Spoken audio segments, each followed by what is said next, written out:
Chapter 2 The Marvelous Plan. George sat himself down at the table in the kitchen. He was shaking a little. Oh, how he hated Grandma. He really hated that horrid old witchy woman. And all of a sudden, he had a tremendous urge to do something about her. Something whopping, something absolutely terrific. A real shocker. A sort of explosion. He wanted to blow away the witchy smell that hung about her in the next room. He may have only been 8 years old, but he was a brave little boy. He was ready to take this old woman on. I'm not going to be frightened by her, he said softly to himself. But he was frightened, and that's why he wanted to suddenly explode her away. Well, not quite away, but he did want to shake the old woman up a bit.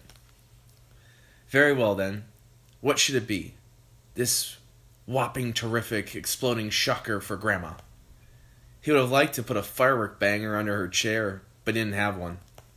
He would have liked to put a long green snake down the back of her dress, but didn't have a long green snake. He would have liked to put 6 big black rats in the room with her and lock the door, but didn't have 6 big black rats. As George sat there pondering this interesting problem, his eye fell upon a bottle of Grandma's brown medicine standing on the sideboard. Rotten stuff it seemed to be.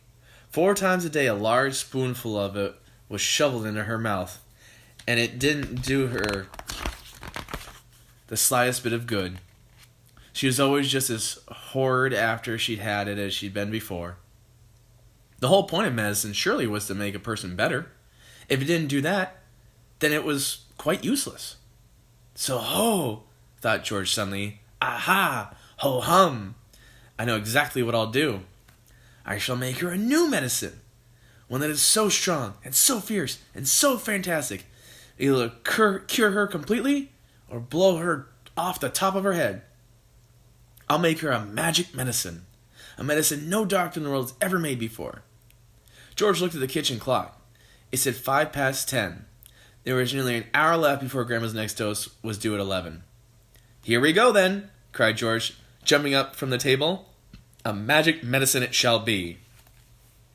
So give me a bug and a jumping flea, give me 2 snails and a lizard 3, and a slimy squirrel from the sea, and the poisonous sting of a bumblebee, and the juice from the fruit of the jubajee tree, and the powdered bone of a wombat's knee, and 100 other things as well, each with a rather nasty smell. I'll stir them up, I'll boil them long, a mixture tough, a mixture strong, then hi-ho, and downs it goes, a nice big spoonful, hold your nose. Just gulp it down, and have no fear. How do you like it, Granny dear? Will she go pop? Will she explode? Will she go flying down the road? Will she go poof in a puff of smoke? Start fizzling like a can of Coke? Who knows, not I? Let's wait and see. I'm glad it's neither you nor me. Oh, Grandma, if you only knew what I've got in store for you.